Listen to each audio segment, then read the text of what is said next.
Hello, I'm editor Keelan King, and welcome to The Foretop, a roundtable discussion featuring leaders and innovators of the food and beverage industry on today's hot button topics, with host Catherine Cole. And now, here's Catherine Cole. Well, hello from the high-fiber, protein-packed city of Portland, Oregon, and thank you for joining us for episode 86 of The Foretop. Before we get started, a couple of quick updates for you. As many of you know, we are a newly independent entity, and we are currently planning what the show will look like going forward. That's where you come in.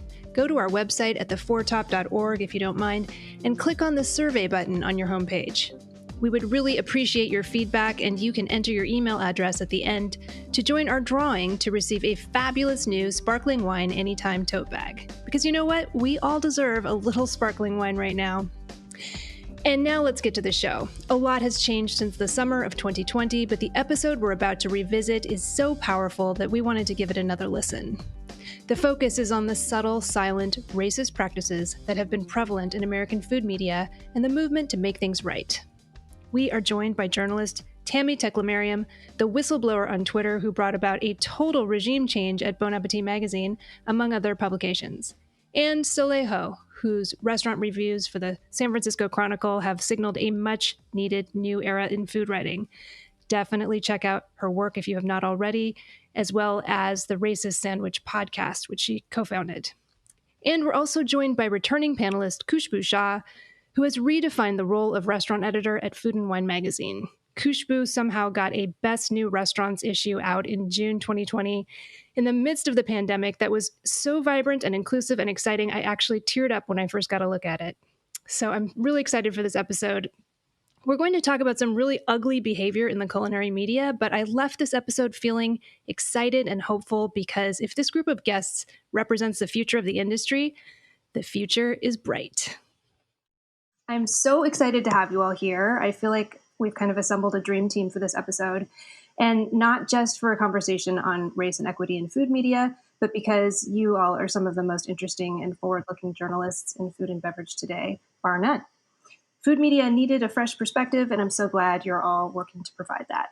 So let's start this episode by bringing our listeners up to speed if they haven't been following the year in food media, because, hey, there have been a few other events going on in the news. At the same time, I'd like to look at the past year in food media through a slightly different lens for those listeners who have been following the events with a bag of popcorn in hand.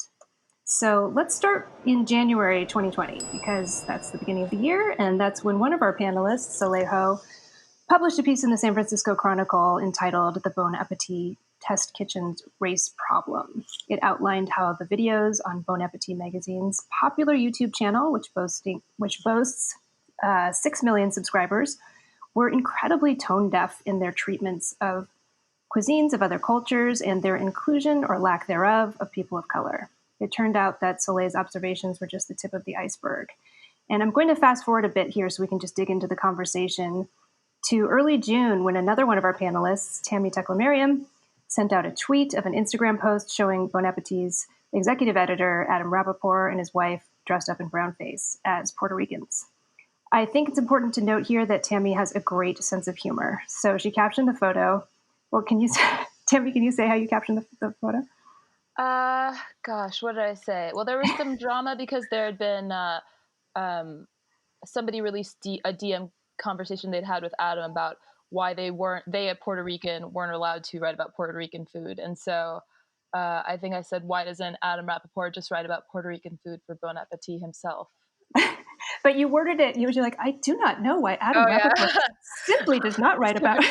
Just like, I love your sense of humor, and he just brought that and delivered it.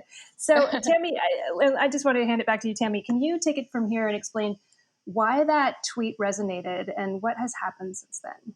I woke up that morning and I tweeted. No, I think it resonated because it is scandalous. And sometimes it takes a scandal to expose actual issues, the actual issues that we want to talk about. So, people see this white guy dressed up like a Puerto Rican, and it's like, how clueless can you be? You live in New York. You've just been protected in your whole career. And I don't know, I think in that moment, it just said a lot. in the midst of all of these conversations that every brand was having about race, that were seeming kind of flat, Bon Appetit included. And just the week earlier, Adam Rappaport had written this long letter about how they were going to do better. If you've been reading Bon Appetit for the past, few years, you've seen this kind of repeated apologizing and this kind of repeated promising, and no actual changes in the way that they are doing their coverage, or the number of mistakes that are happening, or even the people that they're hiring. So I think it all just kind of coalesced, and this moment allowed for a release of a lot of the ridiculousness and criticism to come out. Yeah, and Soleil, you had you noticed on your own, just from observing the Bon App YouTube channel, that things weren't quite right there, or had you heard things as well? Well, I mean, ever since, I'm an avid consumer of food media, and ever since I was doing the Racist Sandwich podcast, which I started in Portland in 2015, um, we just were watching and just seeing and biding our time and observing, all these conversations that happen in the background. Like, people talk about this stuff. People have always talked about this stuff. And what by this stuff, I mean the appropriation in food magazines, or just the weird ways in which they frame things like pho or ramen or hello hello, right? And so having those conversations come out front and center has been, I think, a part of the food media, I think, in the past couple of years, a really important part. And my observations of Bon Appetit's video channel, which you mentioned I wrote about in January, was just more of the same. Tammy, you actually, I mean, everyone started flocking to your Twitter feed, and you started dispersing this information that, as Soleil said, everyone's been sort of quietly talking about among themselves, and you just put it out there. And as a result, many people in positions of power have been more or less forced to resign. And we're seeing this sort of huge upheaval in food media that's actually very exciting. But Tammy, I love that this all happened on Twitter, and I'm sort of curious why that was the platform that you think sort of took hold. Hmm. Well, for me, I think Twitter was useful just to get myself into the conversation because, you know, I think especially with social distancing, we're all just kind of moving our respective water cooler spaces, uh, to this kind of public water cooler. And we're all just sort of watching all of these horrors befall us every day, whether that's, more stuff about the pandemic, more stuff about just racial injustice, or another media company just like firing 30 people every, Friday afternoon.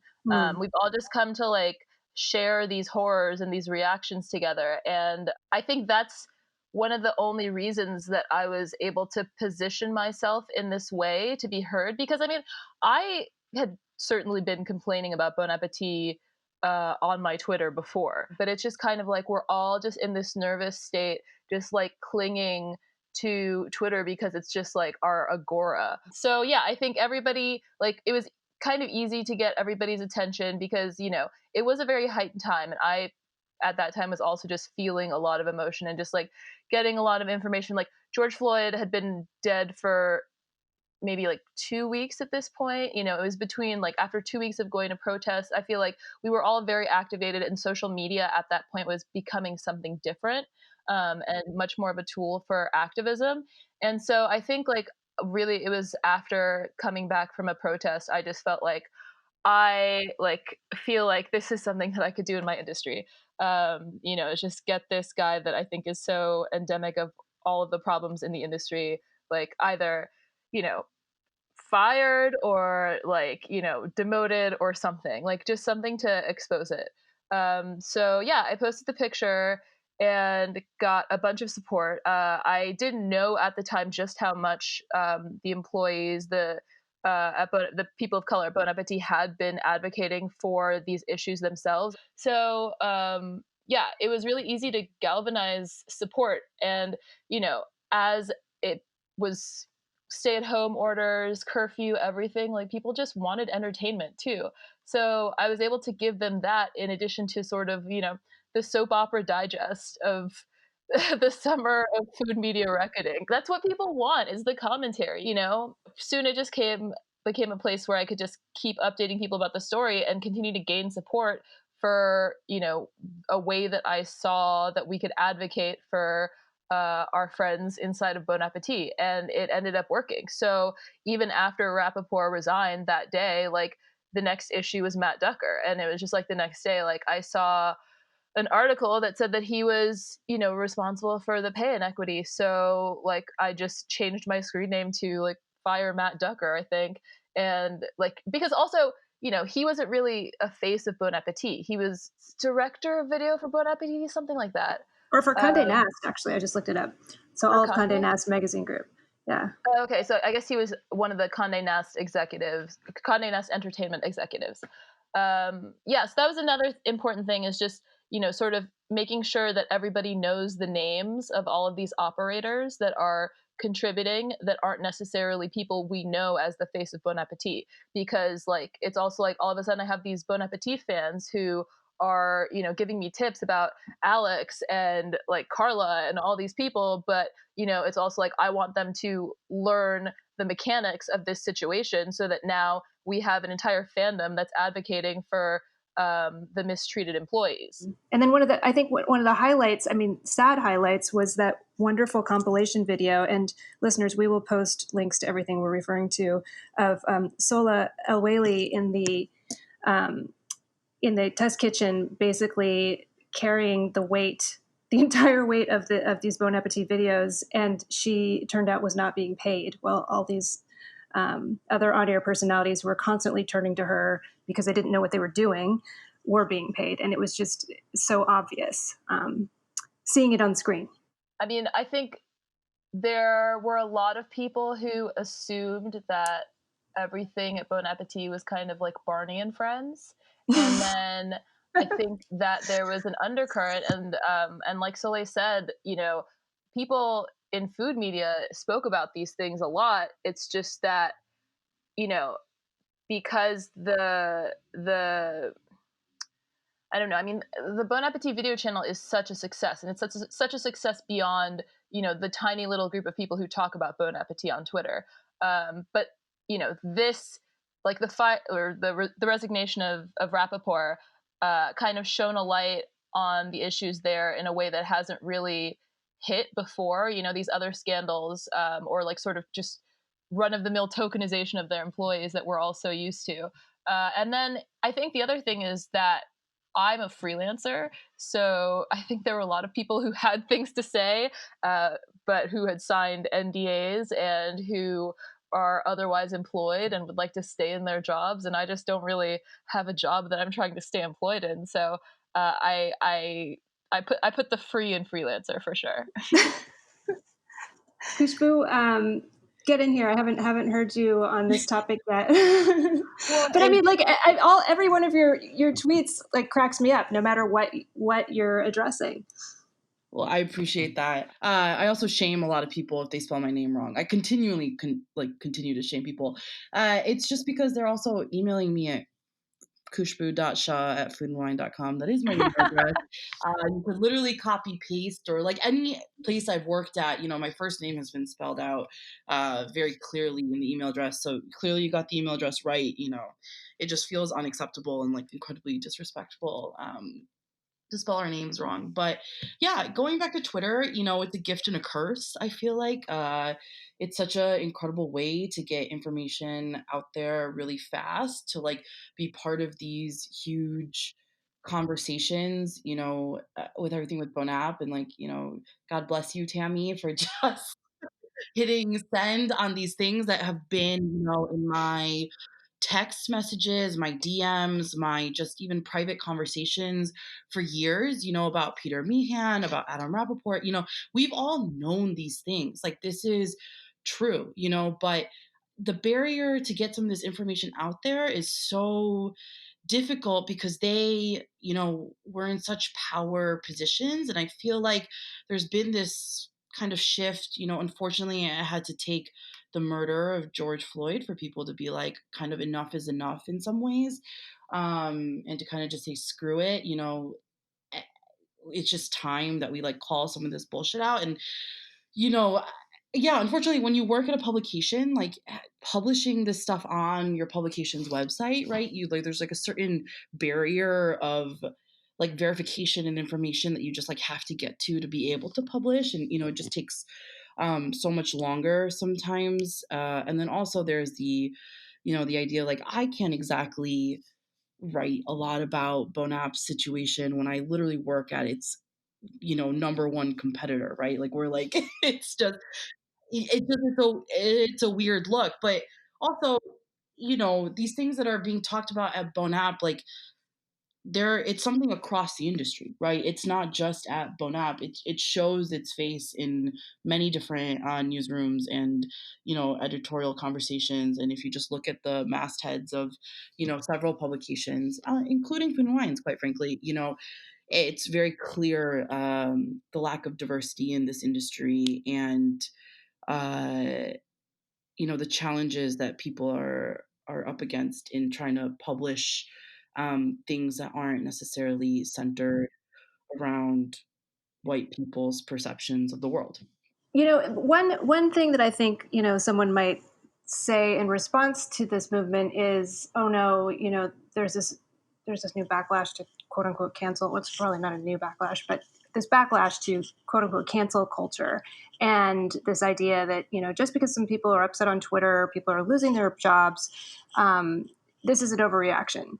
But I think what the work all of you have been doing, and also if you kind of follow the history on Twitter of the accounting of all this, and the work that Tammy's done just collecting all this accounting, you see that this isn't just a quick reaction. This is something that's been building up for years and years and years. What I feel about all of this is that I think it's notable that I don't want to speak too much for Kushbu and Tammy, but I'm pretty sure we're all millennials as well. We're all women of color. We're all just fed up.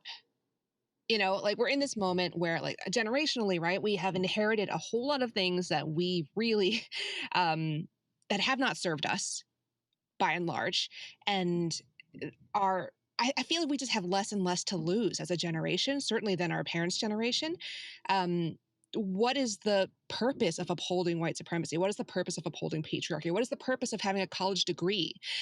I think all of these things, all these institutions have tricked our parents' generation to thinking that they really matter.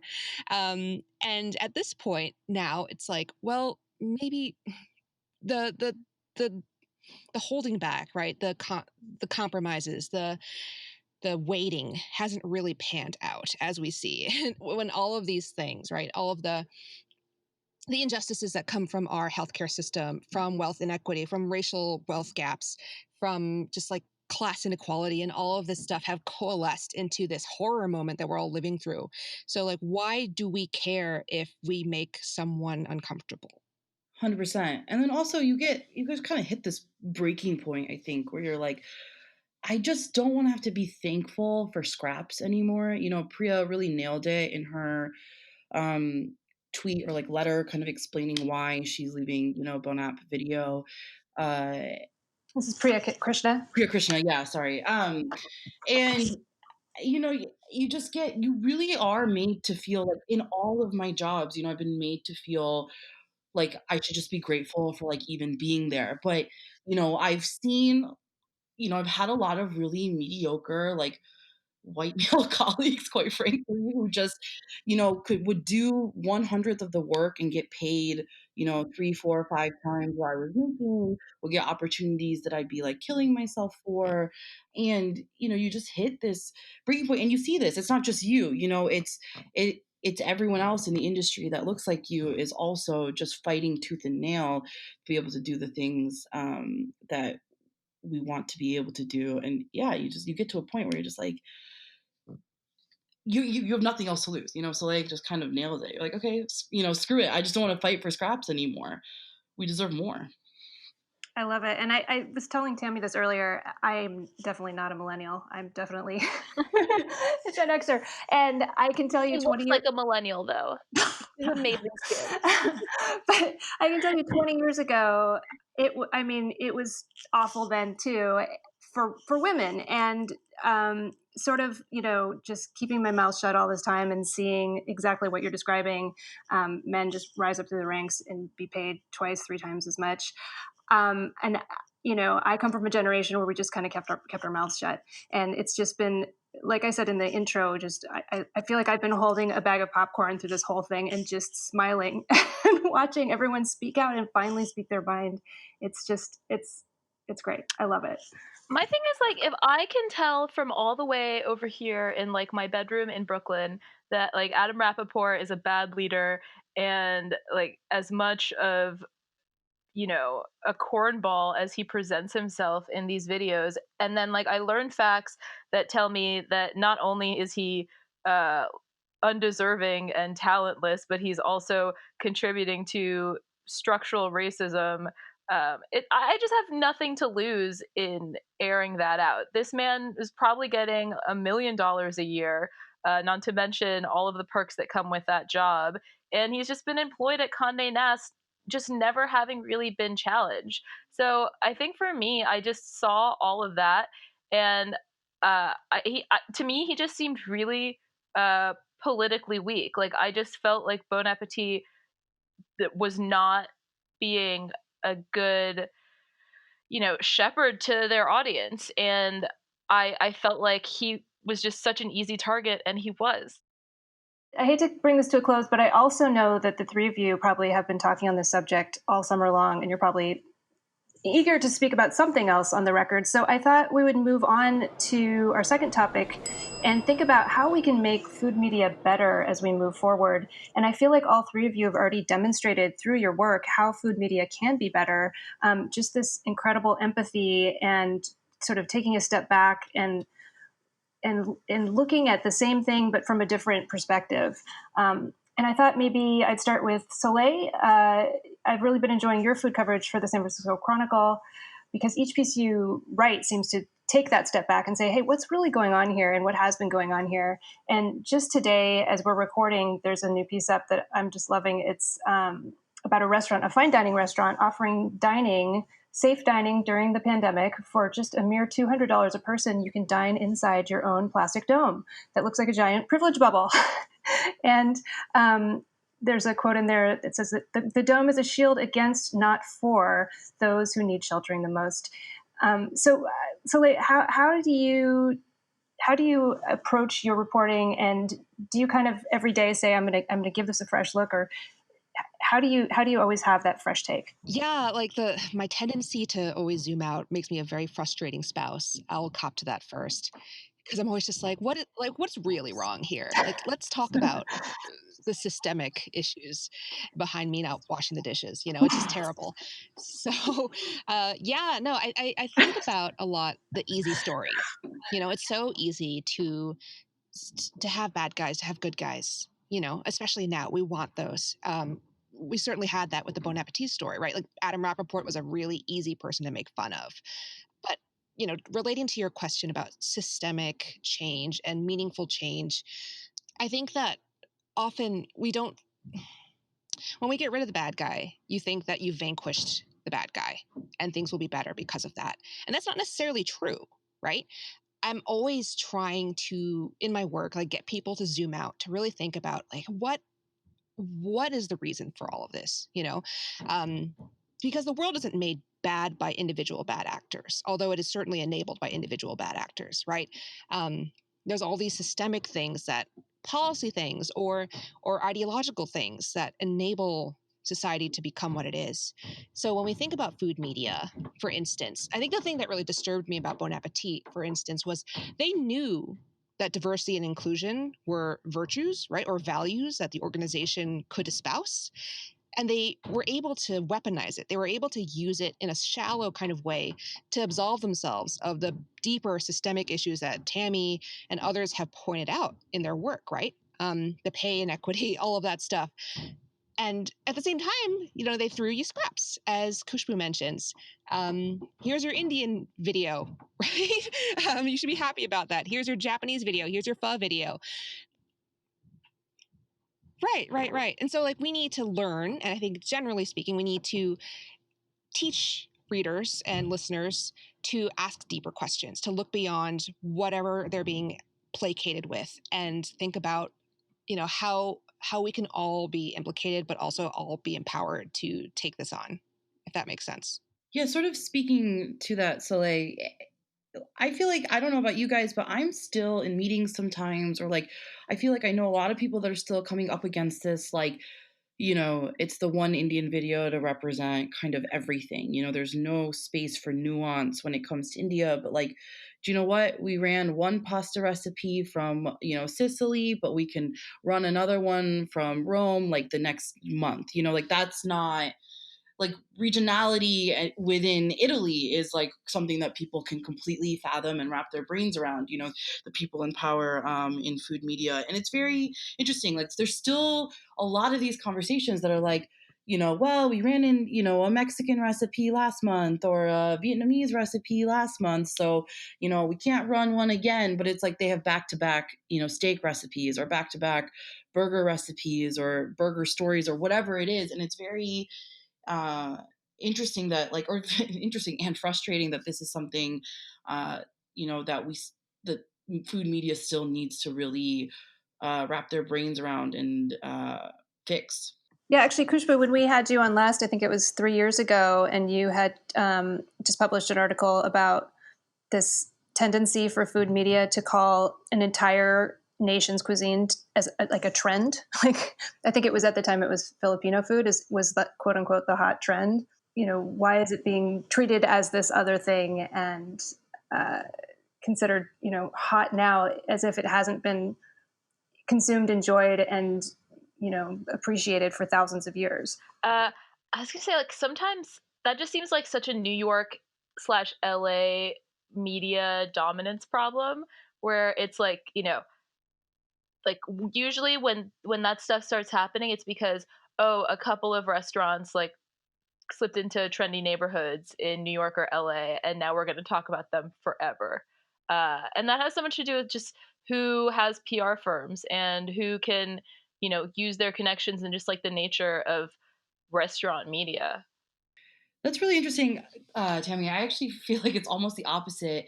I feel like I'm often told, and other people are often told, oh, well, we can't run this Indian recipe because people in the Midwest, don't really want to like see this type of content. We're told that almost diversity is a coastal thing, which I think is quite insulting, to the rest of the country. Yeah. But that is often what we're told, that like middle-aged white women, which is massive readerships of a lot of, traditional food media as far as, magazines and newspapers and stuff goes, that they don't want to see those recipes, that those recipes are too complicated, too foreign, too quote unquote exotic, too quote unquote scary and intimidating for these readers. Yeah, and I mean, in terms of making media better in covering these recipes, what are some things that we should be looking for in good media? Stop whitewashing the names of recipes. Stop italicizing words in other languages. What are some ways that food media can be more sensitive?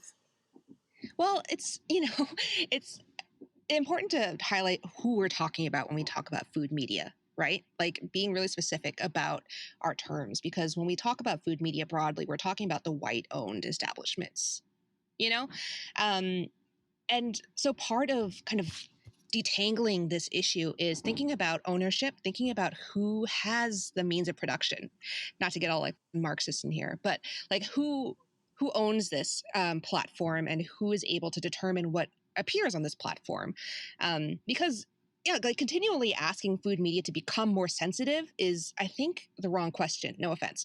I'm just saying that like we should think harder about who is getting the money to make their own publications. I think Steven Satterfeld, for instance, the publisher of Whetstone magazine, talks about this all the time, about the difficulties of being a Black publisher and trying to get funding and trying to get advertisements and trying to get backing for his projects, which are really ambitious and like really wonderful. And you don't ask those questions of Whetstone because Steven has proven himself to be a really responsible publisher.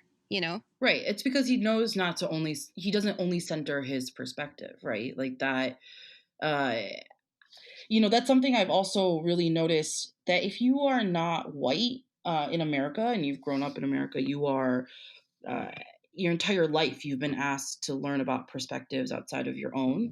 Um, and I've noticed, a lot of times my white colleagues in these rooms, they only think about their life experiences. And it's interesting being, often the one person of color in a room. I feel like not only do I represent my own experiences, I'm looking out not only for South Asians and the South Asian perspective on things, but I'm also looking out for like my Latinx brothers in arms and like, my East Asian, like, sisters. Like it, I'm trying to make sure that everyone is represented that is not white when you're working within these white owned, white run spaces. For me, I think that, even at major publications, and let me just throw out the New York Times, but the people who are in charge of sort of daily recipe content, or what we think of as weeknight cooking, or sort of the regular recipes versus the ways that people are either tokenized into cooking their, their like the cuisine of their parents basically, or only featured to be used in certain ways, whereas Mhm. like basically white people can be, generalists, or be the people who are sort of arranging all that content for us. I think, there's still a reticence in food media to let people of color organize these messages and sort of, I mean, literally edit, but, kind of oversee that, because there's this belief that you can't be as much of a generalist as you should be a specialist on, your, slice of culture.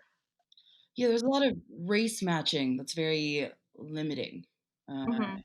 And I think is like a huge problem. I think another huge problem is this sort of whitewashing of recipe titles. Just call the dish what it is. Like, it like I saw actually a recipe on Bon Appetit, for a Persian dish, and it was like buttery cardamom rice or something, something. And then in the deck, they had the actual name of the recipe, but, you normalize it by talking about it as if it's normal, and repeating these names, multiple times. And then it gets into people's vocabulary. We say gochujang enough times, like now everyone knows what gochujang is, for the most part across America. It's not like and kimchi, it's not like a scary ingredient. It's no longer like fermented Korean, like cabbage, something like that.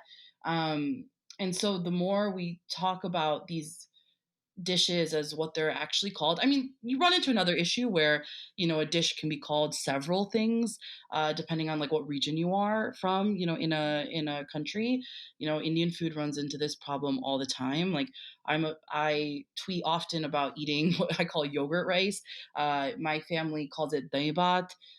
People call it curd rice. People call it mozzarella. Depending on like where you're from, there's at least I think 10 to 12 names for this one dish. But usually, when something has like a very common name in a country, like that's what you should just be calling the dish. Like you don't need to call it buttery rice with cardamom, at this point. And Kushba, that's a good point. And the funny thing is, I think the argument from the publications is that, oh, we need to maximize our SEO. So we need to use, really common terms. And it's like, hey, if you want to maximize your SEO, how about you use every regional term for that dish? And then you'll be pulling in that many more people. Yeah, also I'm more likely to Google the name of the dish and not buttery cardamom rice, right? Like that's at the end of the day. Or like if you're looking for carne asada, you're not going to Google like, Mexican, I don't know, meat taco. Like I don't know. Carne asada is the thing that's going to get you, fastest to that recipe if you're looking for a carne asada recipe. Absolutely. And this makes me think that one thing we just need to really honor is the origins of recipes. And there's so many quote unquote global pantry recipes these days that pull a little bit from here and a little bit from there. And I think Soleil mentioned Whetstone, the publication that does such a fabulous job of really honoring the origins of where these foods come from. And in terms of making media better, I just want to shout out to Joey Hernandez at Bonap, who is taking their recipes and really just carefully going through them and updating them with a little origin story for each recipe. It's in the process, I think, of figuring out like a system that is approved by people above him, etc. I think it's a huge Huge undertaking. huge undertaking. So Yeah. to even go through and find all of those recipes, Bon has like a database of just so many, right? Well, the New York Times is doing it too. They're just not being open about it. Like they changed the name of they had something called like Vietnamese tacos, and I think they changed it to like pulled pork with hoisin or something. I've got a couple examples. There was like something like one of the cucumber salads. Like they're doing it, but they're not under as much public scrutiny for their missteps, which is fine. They're the New York Times. They're going to be boring.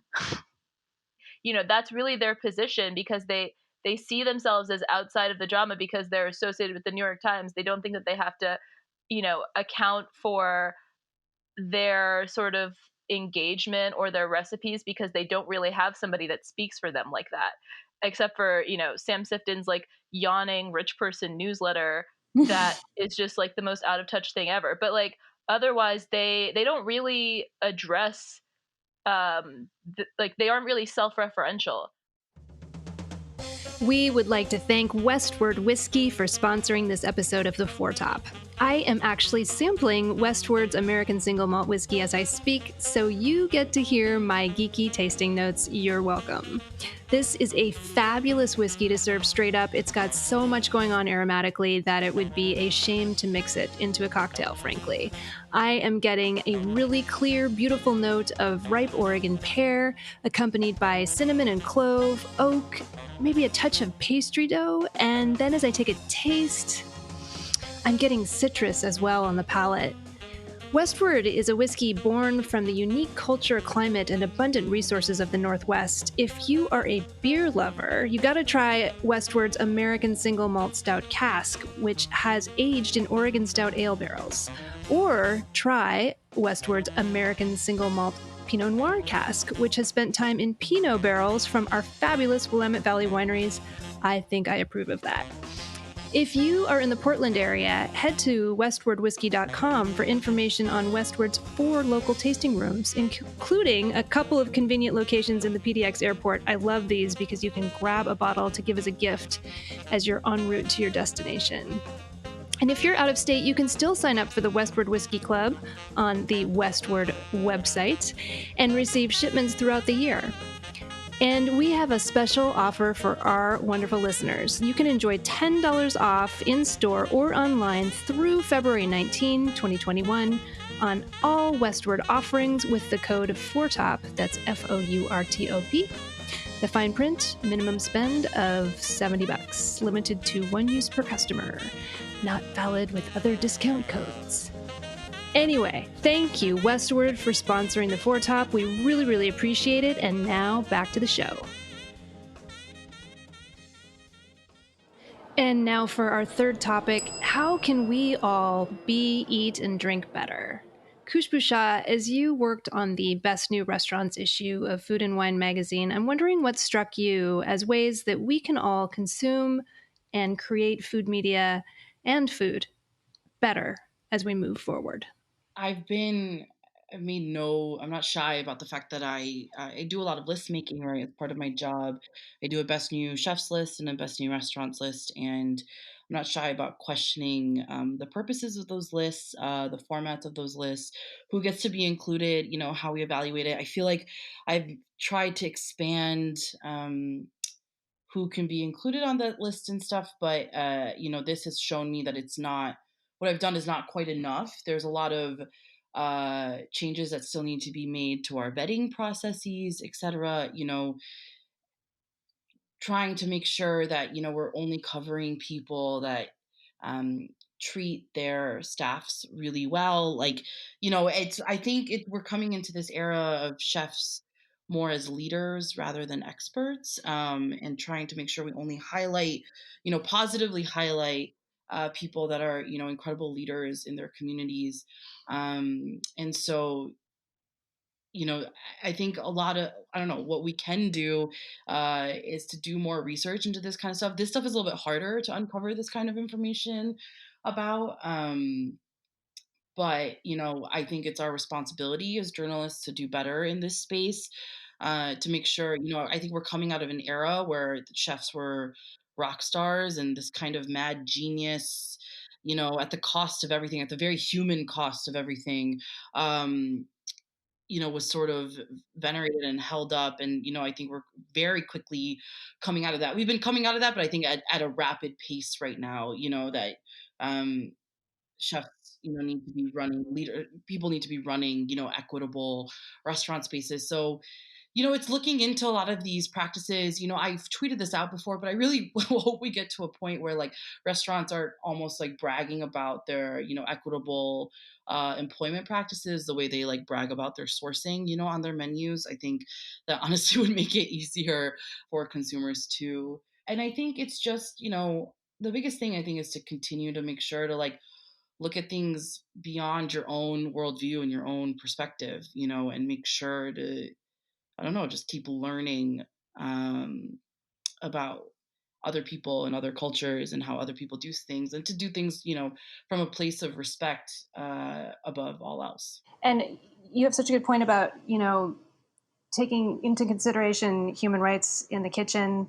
Tejal Rao had a great piece on August 4th. I think it was entitled Twilight of the Imperial Chef, about how this kind of jerk of a chef who sort of, really mistreats the kitchen staff has become an irrelevant figure.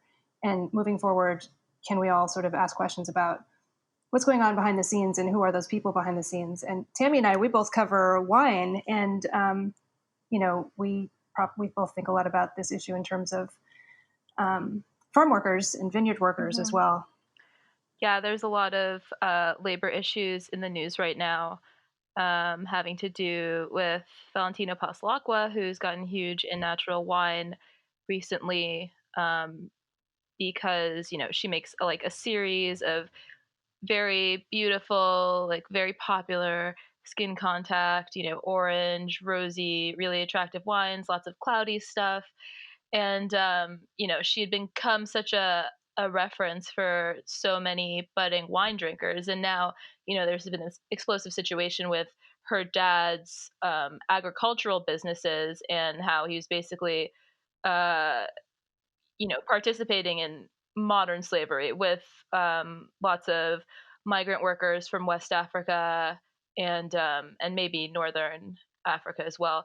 And so, like, I've always been really attuned to agricultural issues in Europe because my family's Eritrean, and Eritreans, I think, are the number two, like, they're the nationality that second to Syrians, who suffers the most casualties of just trying to cross the Mediterranean to get into Europe.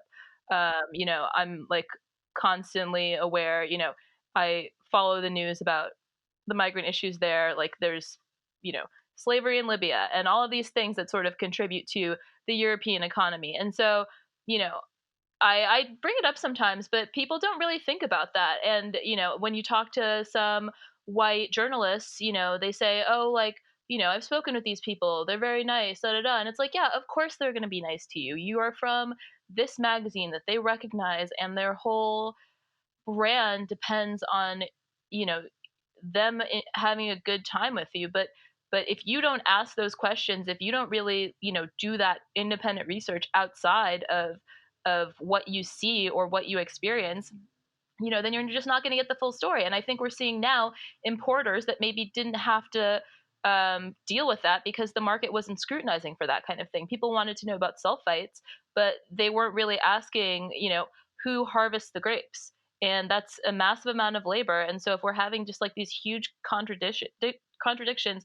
and hypocrisies in this extremely trendy subset of wine, that promotes itself on its ethical superiority among other things, then it's really interesting to see how the market really is reacting to the ongoing exposure of this, because for sure, to whatever degree Valentina was involved with this, like, she's not the only one, or she's not the only one who's benefited from that kind of situation.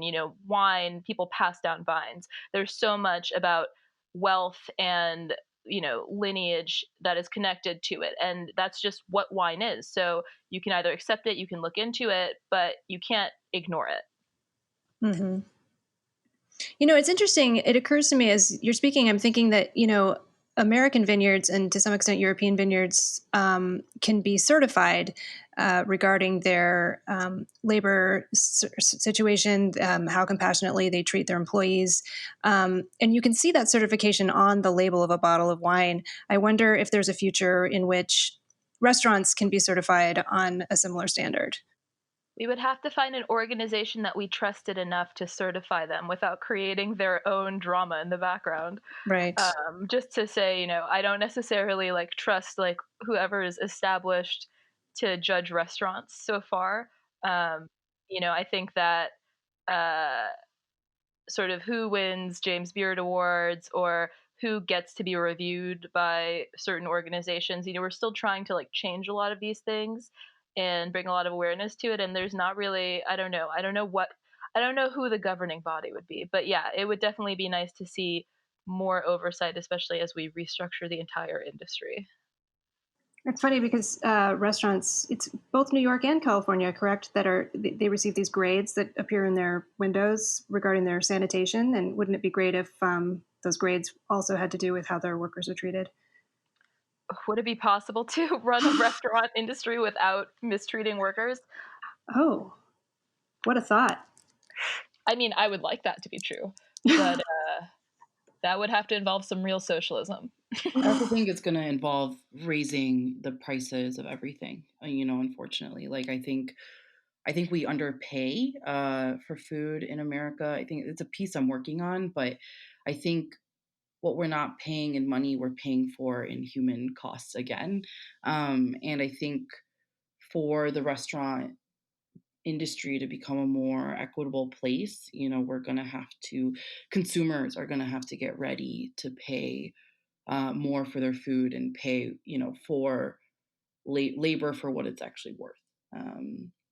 I think we're underpaying on all of that right now. Also, there's that other side to this where, how do we create a system where people who work in restaurants are able to speak freely, or a place where they can speak freely, about how behind the scenes of a restaurant really is, right? How that environment really is, without facing any sort of consequences. It's no secret that a lot of people that work in the restaurant industry are also very often like document challenged.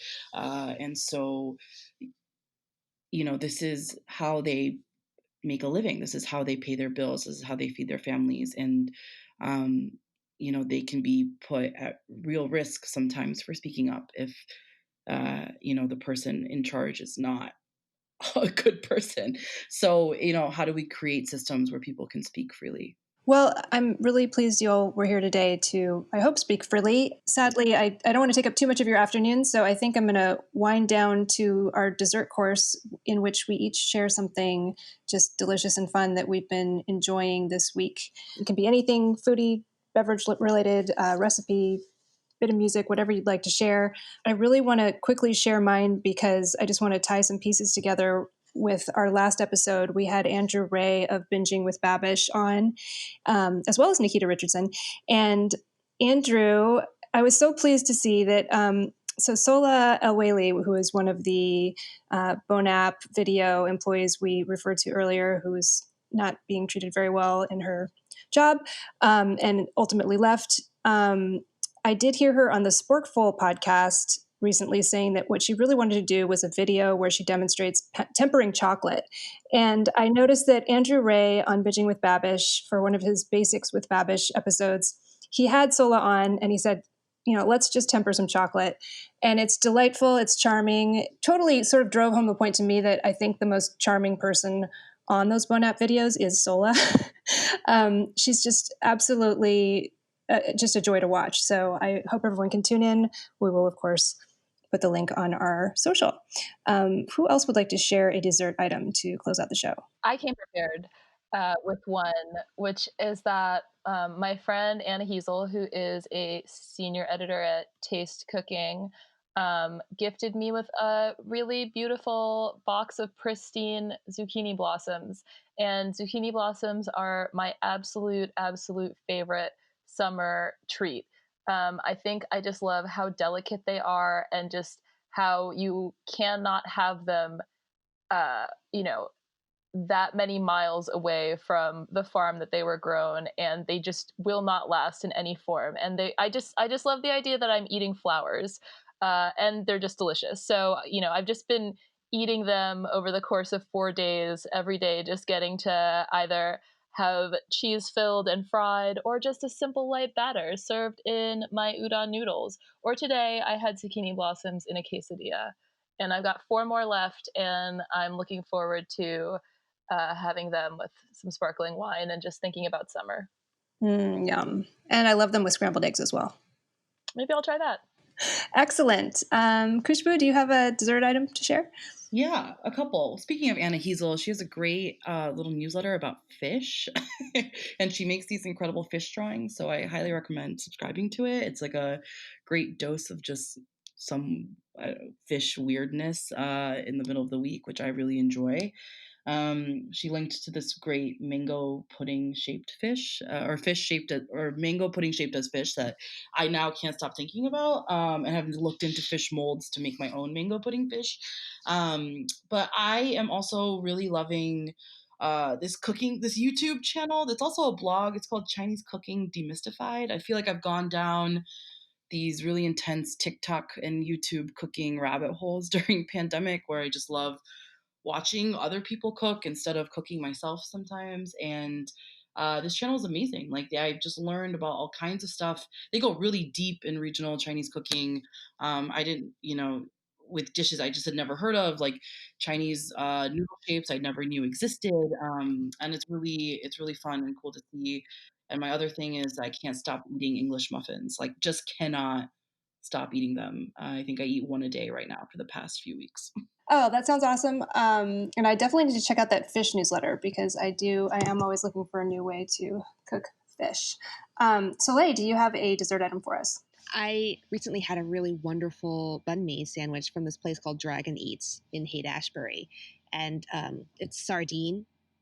To like extend the fish conversation, I think sardine banh mi are like the best ever. They're my favorite. And if you get it with a side of pate, you can add a little bit of that on each bite. It's really wonderful. And just like fishy and oily and just so good. And the bread soaks all of it up. Cool. Well, thank you. Well, thanks, everyone. Like I said, I was really just thrilled that we could get you all on the same episode. I feel like I've learned so much, and I was just really honored to be joined by all of you. Just to reintroduce you all to the audience, Soleil Ho is restaurant critic for the San Francisco Chronicle. Khushbu Shah is restaurant editor at Food and Wine magazine, and Tammy Teklemariam is a freelance food and drinks journalist. So we are all done. Thank you, everyone. Hey, listeners, it's Catherine again. I just wanted to update you on the events that have taken place since we recorded this episode. Bon Appetit magazine has hired Black publishing industry star Dawn Davis as its new editor-in-chief. And Sonia Chopra, former director of editorial strategy for Vox Media's Eater, is its new executive editor. We hope that these are the first of many needed changes in food and beverage media, and we will definitely keep watching this space. Thanks for listening. This episode of The Foretop was recorded in remote locations all over the United States. Catherine Cole is our executive producer, Izzy Kramer is our producer, and I'm Keelan King, editor and audio technician. We are also assisted by Rachel Grossman in editorial and Lex Rule in design. We'd love to hear what you think of this episode and how we can improve The Foretop moving forward. So please visit our website, theforetop.org, to learn more about us, listen to back episodes, reach out to us on social media, and purchase books written by our amazing panelists. And if you have not already subscribed to The Foretop on iTunes, NPR One, or Spotify, please do so and leave us a rating. Stay safe out there, and thanks for listening.